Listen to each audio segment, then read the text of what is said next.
kadang nggak naik shocknya tuh.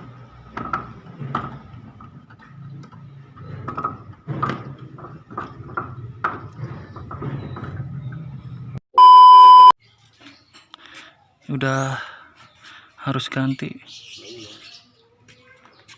Ini udah olinya udah habis, udah luka juga. 10 tahun akhirnya baru ganti. Dan ini motornya.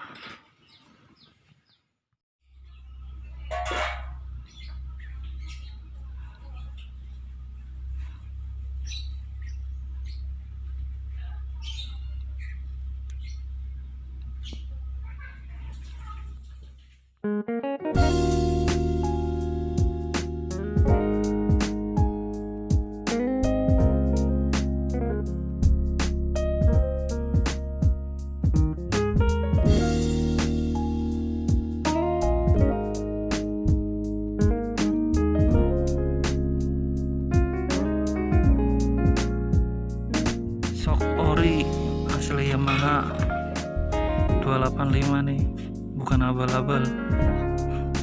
Oke, tinggal langsung masang.